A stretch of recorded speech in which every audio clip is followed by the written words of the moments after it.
Greetings and welcome to Fit for Duty. I'm Dr. Larry Earl, your host and president of the National Association of Occupational Health Professionals.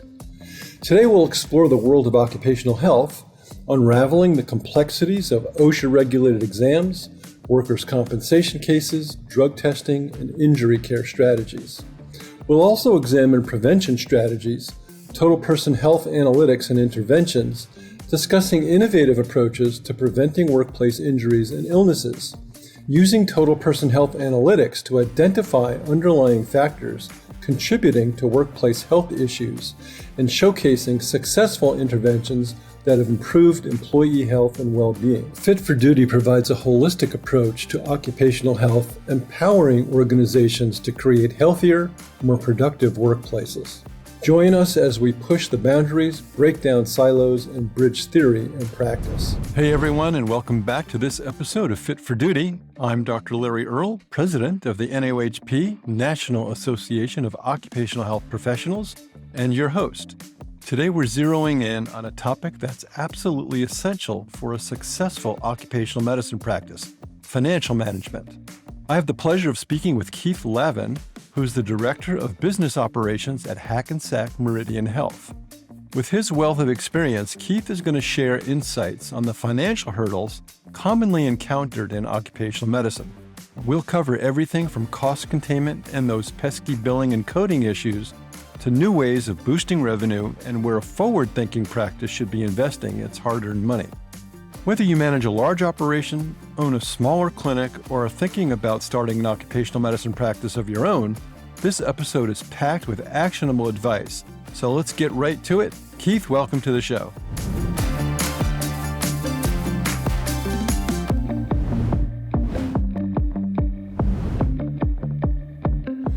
Okay, Keith, well then let's just jump right into the questions. First thing is, what are the biggest financial challenges facing occupational medicine practices today? Well, I think everybody knows this, but it's increasing costs with not as much revenue coming in.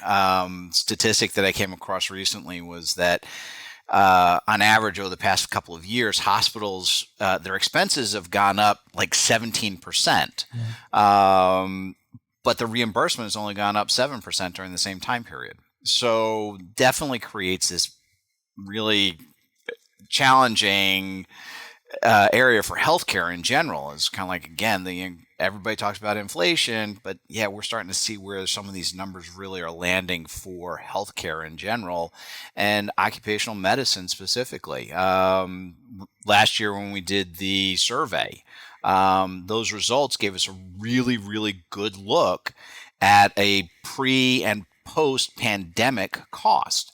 And some of the biggest drivers, of course, were salaries, and there were substantial increases. I mean, some categories we're seeing over a 25% increase in that difference between the 2019 survey and the 2023 survey.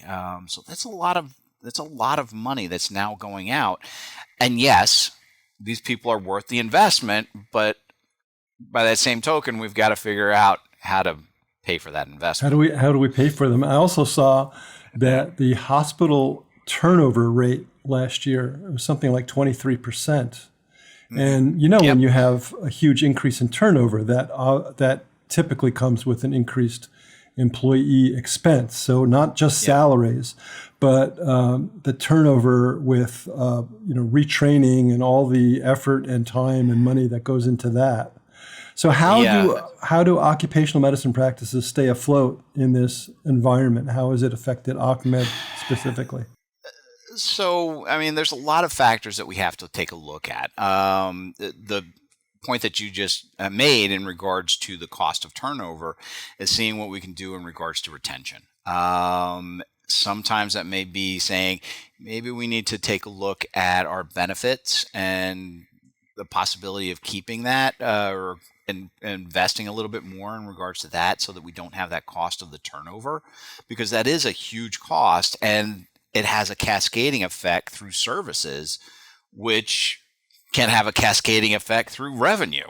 So you got to pay attention to all of those. So it is a big challenge, but yeah, it's that dealing with the employees, keeping the employees, that's kind of your first step in regards to all of this. There's all the issues of burnout. There's all the issues of taking a look, and you have people now that, it's part of their norm to jump employers every year. We had recently somebody that we interviewed, and they were proud of the fact that they've had 3 employers in 3 different years. And whereas in the past, that was always the red flag, right? Wait a second. Yeah. That was always the red flag. We wouldn't want to see that. And Yeah. now it's, that's just the way it is, because I'm in high demand and I'm going to go where I get the best deal. That is one of those factors that you have to take a look at, because some of these benefits are increasing.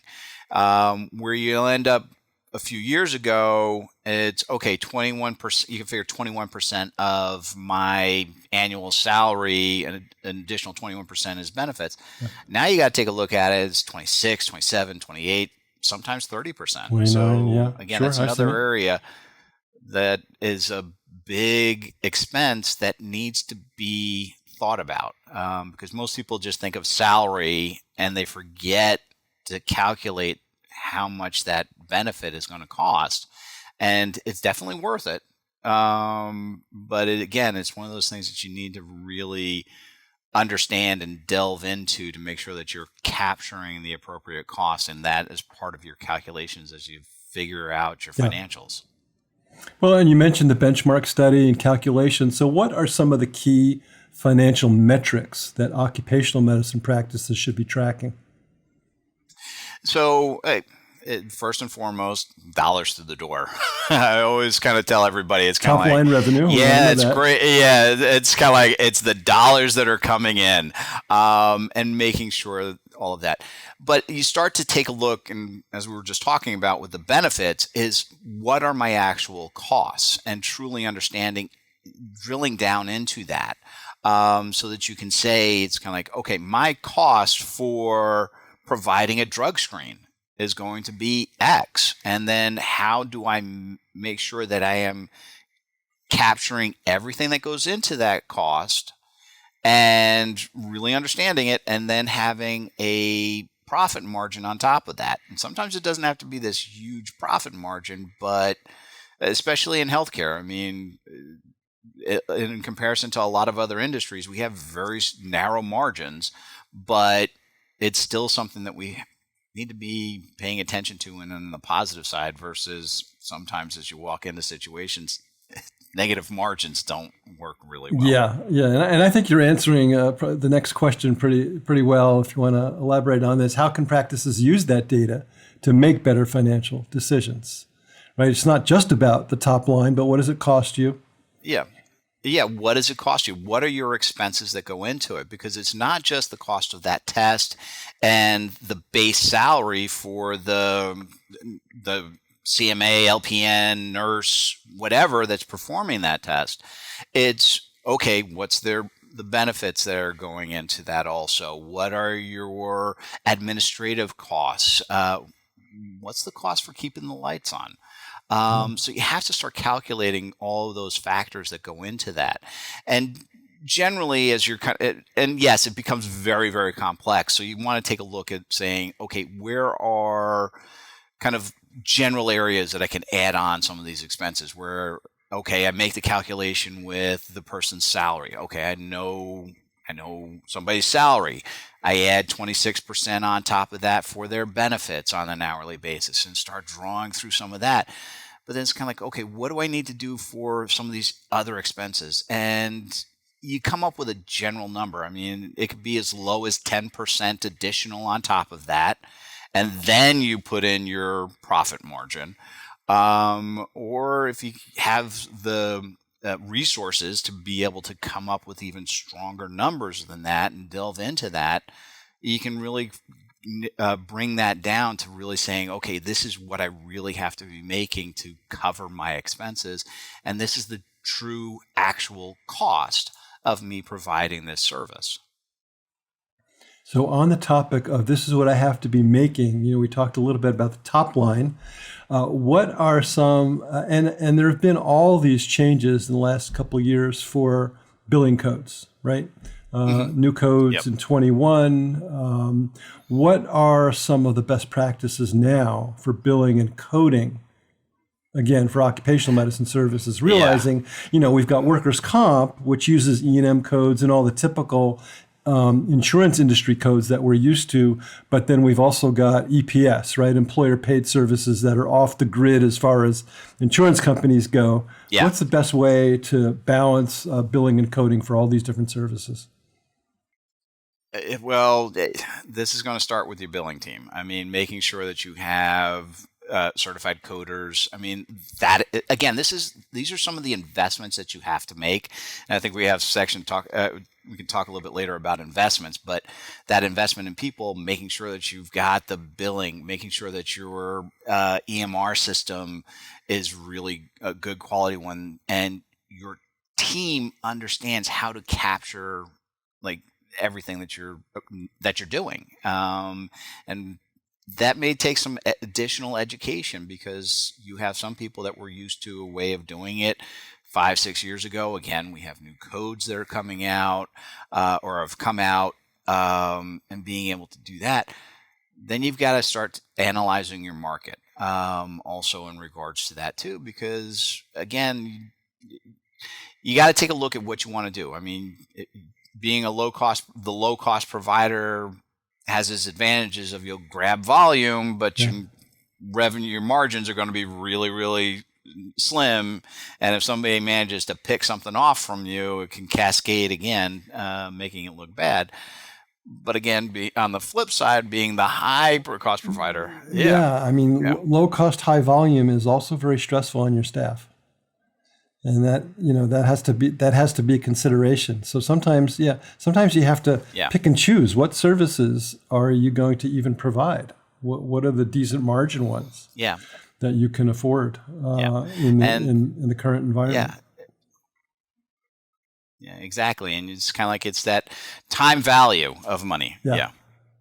What are the what sort of things can practices do to optimize the whole revenue cycle, not just billing and coding, but are there other revenue cycle sort of tips and tricks we should be thinking about?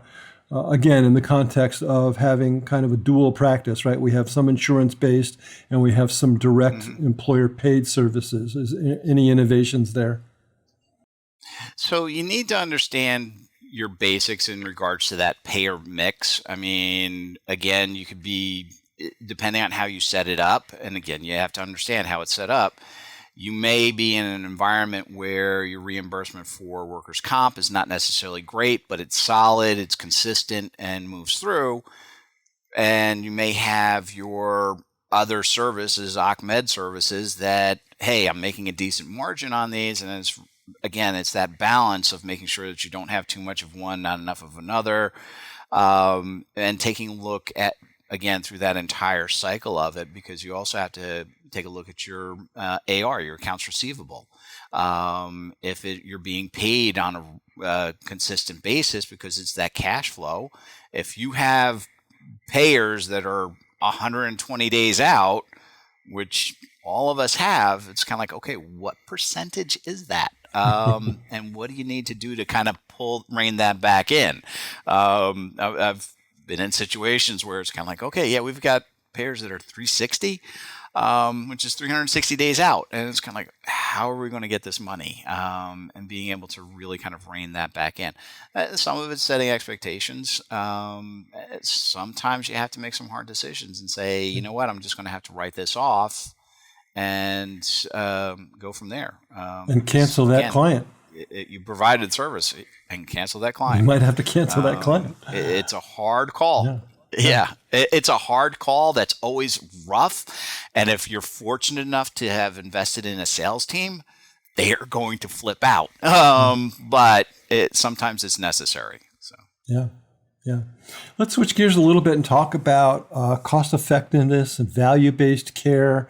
We often get this issue coming from our members about how can the occupational medicine practice, particularly in a health system environment, demonstrate the value they provide, not just to employers, but to the health system itself. Yeah. So again, there's a whole but we're specialists. I mean, we need to act like specialists. You go to a cardiologist if you have heart problems.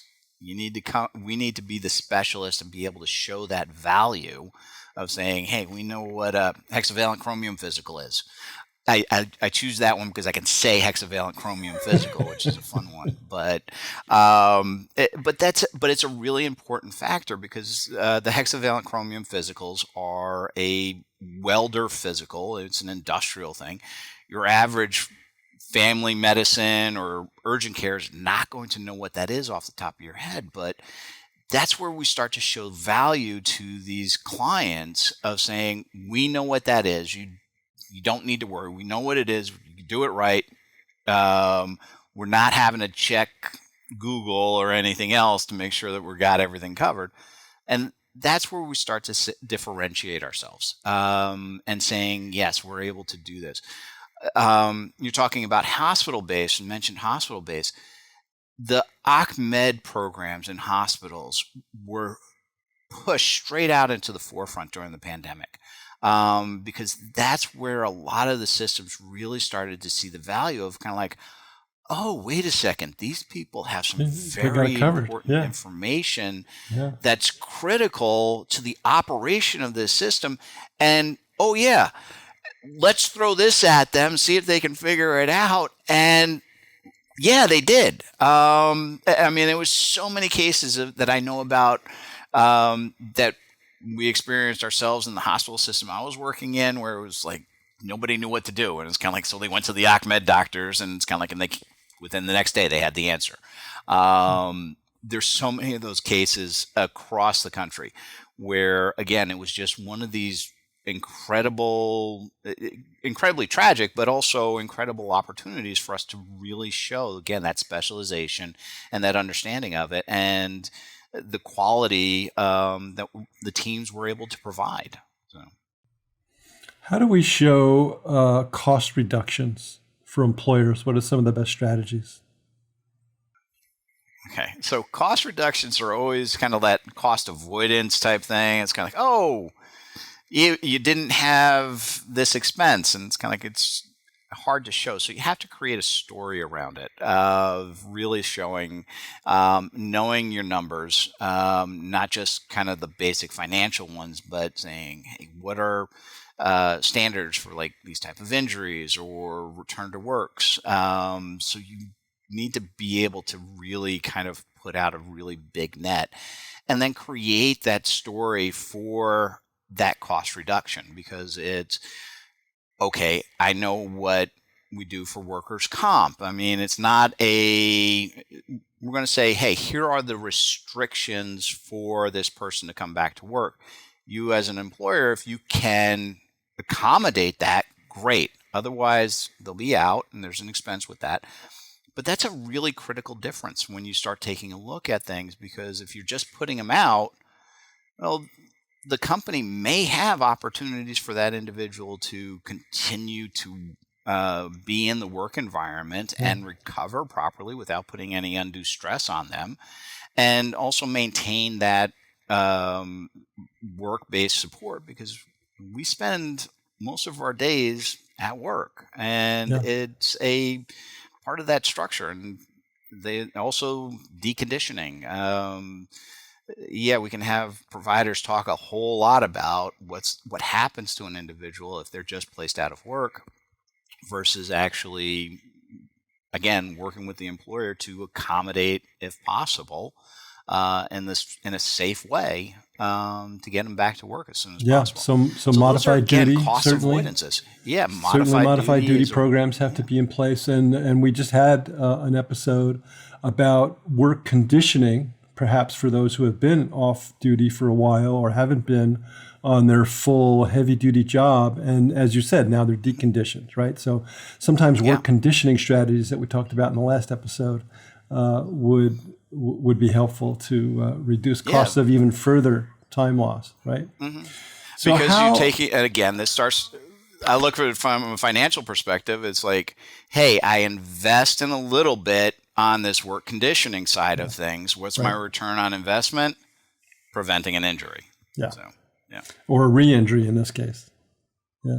A bounce back, right? Cases, yes. Bounce back. We don't want that. Mm-hmm. So what are ways that practices can really partner with employers to implement programs on the wellness side of things? Not workers' comp, but on other illnesses and diseases that come up in the workplace or just in general. Yeah. Parts of it is, again, saying, hey, paying attention to what's going on, but spending a lot of time talking to your clients, talking to them in the workplace, saying, what is it that you're seeing? What is it that you're needing? Because HR teams will know, saying, hey, here are some of my trends, but we have to ask those questions. We have to have our providers out in front of our clients, understanding the workplace, understanding what they're doing, but also understanding some of the trends that are currently going on. Right now, of course, there's a major concern in regards to mental health. Our occupational medicine clinics may not be able to provide that directly, but maybe there's a resource that they have that they can access and make that connection for the employer. Yeah, it may not be a direct financial benefit for us, but can create some goodwill for the future, but also, again, puts us forward as kind of like, hey, if I have an issue, I want to go to the people that have the resources or know the resources as to how to take care of the issues. Yeah. And there's a lot of wellness programs out there. Some of them are better than others. Some of them are very simplistic. Others get a lot more complex and really have to have a lot of buy-in. And that's also a really important one, where some of these wellness programs that are out there have been very, very successful, especially some with like fire departments. Yeah. But what was done was the team worked on the buy-in to get the employees to buy in on this. And it was a whole team approach to get those employees buying in. And they did see some really substantial results. Yeah, participation, so key. And that's a big drawdown with a lot of wellness programs. You put the program in place, but there's no champion to sort of rally the troops and get them to actually participate. One thing you mentioned, huge issue today, mental health. And that kind of leads to my next question is, what is the role of telemedicine in cost-effective occupational health? And that's certainly an area that has, it's almost designed for telemedicine, right? To have it is. Counseling and support sessions via telehealth, I think is one good area. Any other comments or sort of other, not markets, but there are other areas, because one of the challenges that we've been given is to really start to think outside the four walls of the clinic. How do we do that? How are we going to drive out into the communities? Telehealth is one of those areas where we can kind of expand our reach, our scope a bit. For OCMED, it needs to be very focused. Talking about the mental health, that's one area. But there are other areas, partnering with fire departments, for example, going through annual OSHA questionnaires. Yeah. You can set some stuff up and have a telemed visit with an individual if there are additional questions, without having to drag them into a clinic for what could be a very quick visit. But again, it's reaching out, creating that convenience for the company, for the patient. So there's definitely a lot of opportunities. It does need to be kind of taken slow, and you have to think out all of the processes for this. There are, of course, all the issues about reimbursement. How do you do this? But there's codes for that, right? You can get paid for it. Yes, there are. Yes, you can get paid for it. You can get paid for it. Yeah, you just need to understand those codes and what the requirements are, and calling it a telehealth visit versus a telemed visit. I mean, so you've got to understand those. And again, there are people out there that are real experts at it. You need to tap into them. What are other ways that practices can adapt to this growing focus on value-based care? That's sort of an emerging concept, really, right? Fee-for-service to value-based. How do we do that in OCMED?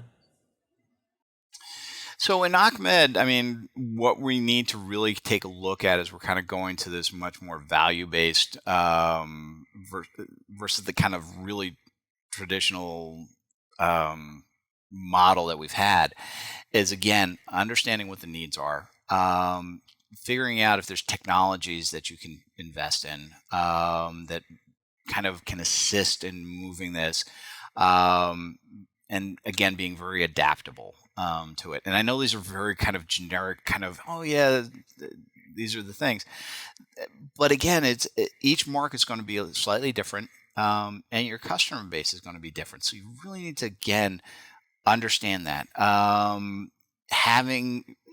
the providers to be able to get out a little bit, which it's a challenge because you have to understand that it's kind of like, okay, if my provider is out on a site visit, they're not seeing patients, and that's the billable versus this non-billable. Right. Are you nurturing that relationship with a new client or with an existing client? They want to see them every once in a while.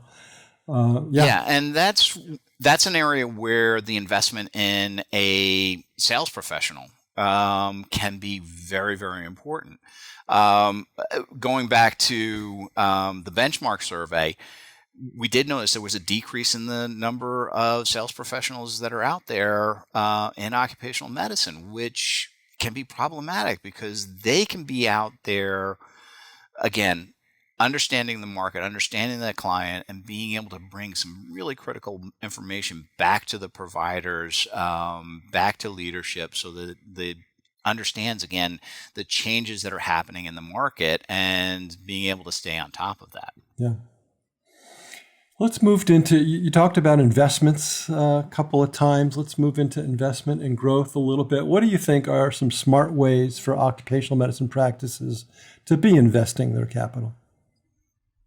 So again, and we hear a lot of talk about AI, for example, understanding, hey, how's that going to affect us? Can AI eventually move into the future and become not a replacement? It's definitely not a replacement, but a supplement somehow, of an assistant almost to those providers.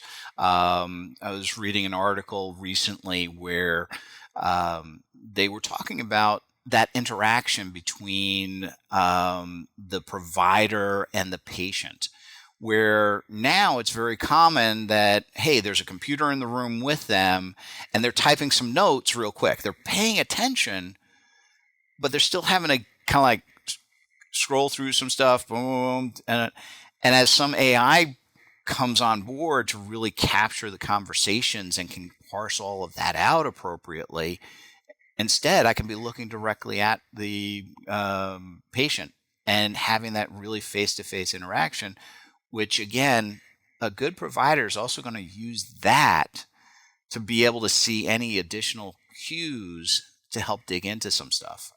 So again, providing that level of service, that level of comfort. Yeah, sometimes. I mean, it's really amazing how well the transcription, the AI transcription services work. Yeah. Why would you not use it? Yeah, it's amazing how it really far is. They've come over just a few years, and how quickly they're advancing. But as you're investing in this, you need to really understand the partnership that you have to create with your technology companies. They've got to share very similar beliefs and values to you. There's a lot of them out there, and you really have to take the time to invest in that, because again, this is a big investment in technology.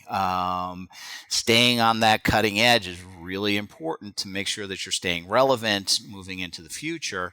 But you have to have the right partners to be able to do that. So it does take time and effort to really understand them, and getting beyond their sales pitch to you, but saying, is this really the right connection? Am I going to get the support that I need? Because, hey, I'm not technically savvy, or I don't have a huge team that's technically savvy, or I do have a great IT department and they are very tech savvy and they can really support and help us. Again, it's going to be a whole mix of things, but that technology is one of those areas to really invest your time and resources in as we move into the future, because it will make things move much quicker, provide the opportunities to, again, get beyond the four walls of the clinic, and drive some of those services out into our environments where we need to be. Well, let's talk about that growth a little bit then. How can practices expand their services? Is it all through technology? How do you reach new markets? Are we looking at bricks and mortar anymore? What's the best way to expand our practice? Well, again, yes, you're always going to be looking at brick and mortar, but you really need to be smart about how you're investing in that. All area and markets are vastly different. I mean, I'm currently in the Northeast. Our markets, property is very valuable. We're very densely populated here in Jersey. So you've got to make sure that you're in the right place, and that your footprint matches up appropriately. And if you're looking at going into another market, you need to understand that market and the potential, the competition that's there. And that's where you definitely need to invest in market analysis, and which, Larry, I know you do. So we've done a little work there, haven't we? Yes, we have. So it is an unbiased plug, but it is important. You're right, but you need the market analysis. You need to know how many workers are in your market, who's the competition, where are they located, is it accessible, and how does it drive those revenues, and how do you calculate the expenses? So it's all part of the equation, right? Yeah, I was going to say, it's kind of like that's just the brick and mortar portion of it. As again, taking a look, saying, okay, how do we use technology? And I'm a big advocate for technology, because you can start to get out and do things a little bit non-traditionally. Some stuff that took like a ton of paperwork and a back and forth, and literally guys delivering boxes filled of forms that have been filled out for a provider to sift through. And it's kind of like, okay, yep, they got all of them check marks, versus using an electronic form where they're filling out the stuff and they've got, hey, hard stops. If you didn't fill out this section, you can't go beyond that and can't miss it. So, and then having that drop into an Excel spreadsheet or CSV. And so there's really a lot of those opportunities that just, again, being creative, understanding what your market is, your needs are, and being able to provide some opportunities that other people necessarily hadn't thought of yet. You know, you mentioned some services for welders, for firefighters. Are these some emerging trends in occupational medicine that offer some promising opportunities? Certainly with firefighters, you know, there's a huge focus now on all the exposures they have and how traditionally we haven't been looking at cancer surveillance as an occupational medicine service per se, but certainly we do with firefighters now. And there may be certainly we have other lung exposures that we've looked at, cancers, pneumoconioses, and asbestos and silicosis and such. What are the trends? We've heard about silicosis with engineered stone workers has been a huge problem. What are other trends that we should be looking at? So a lot with first responders, and again, it's one of those challenging markets because, again, municipalities don't necessarily have a whole lot of money to spend, but it's critical to spend on them. You were talking about firefighters, but ACOM has come out with a protocol for law enforcement officers for pre-employments. Again, these are investments in some very important people to our communities, and really starting to understand a little bit more. And that's one of the areas that we're taking a very serious look at, is saying, how do we best provide services for them? What do we need to take a look at? Whether it is ambulance drivers that are having to lift and carry, and saying, okay, well, all right, maybe we've got a growing population, and I'm not talking about numbers, I'm talking about size of the individuals. Maybe we need to invest in individually growing other things other than, individually growing. Individually growing. Yeah, I mean, it's kind of like, okay, well, the traditional lift chair, for example, that ambulance drivers use, that's a very heavy manual thing. And it's kind of like, and I've seen a couple where, hey, their design is a little bit lighter, creates a little bit better, but there's also the tracks with it and everything. So understanding some of the challenges that they're facing, because again, they're out there. It's kind of like, okay, middle of the night, they go out and they're having to take somebody to the hospital, rainy conditions, whatever.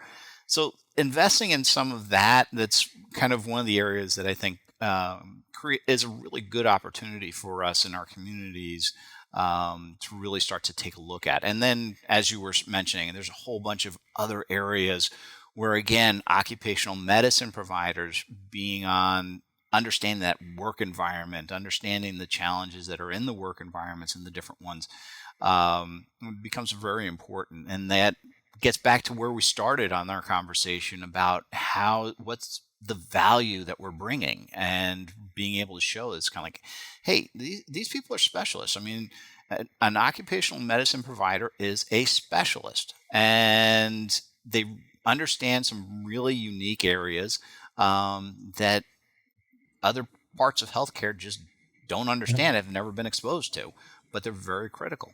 Yeah. Got a couple minutes left here, Keith. What advice would you give occupational medicine practitioners who maybe are quite brave and actually just starting out? What if they want to open their own clinic? What's the biggest piece of advice you can give them? Yeah, so the biggest piece of advice is join a bigger practice. No, actually, join a big practice. No, please do it, because there's a lot of areas. I mean, there's a huge need for this, for occupational medicine providers and specialists in this area that really understand workers' comp, understand the occupational medicine, can say hexavalent chromium physicals. But there's a really big need. There's a huge need for it. Again, you have to understand kind of before you make this jump. I mean, understand there's a little bit of leap of faith in regards to all of it, but you have to understand your market. You have to understand the expenses that you're going to be facing, understand the competition that you are going to face. If you have the opportunity to do it, and you think you can do it, great, because there's been some very, very successful practices that I know about across the country, where, again, they've taken this massive leap of faith. Being part of a system, I mean, that's always been a trend. That's a current trend where it's kind of like, okay, that physician out on his own has a lot of challenges. Understand those challenges up front, but there's definitely opportunities if you are in the right location. But you also have to be very nimble and keeping that mentality of saying, let me be on the edge of this. Stay adaptable, that stay when flexible. You're starting to talk, stay very flexible, because there's a lot of changes that happen. Rules, regulations change. You end up with another pandemic. I mean, that was like the ultimate in flexibility. But those are very important factors to consider if you're wanting to go into this, whether it's on your own or as part of a group. And then there may be an opportunity somewhere down the road to become part of another organization. But again, it's making sure you understand who that partner is going to be and that there's a shared value there.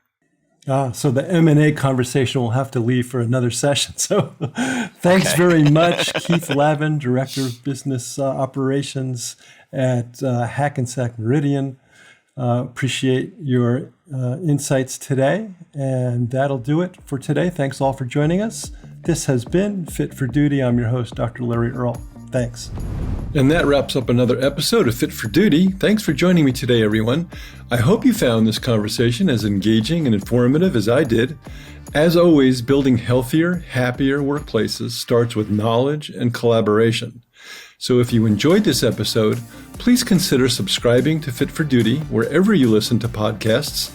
That way you'll never miss a beat when it comes to the latest trends, best practices, and inspiring stories in occupational health.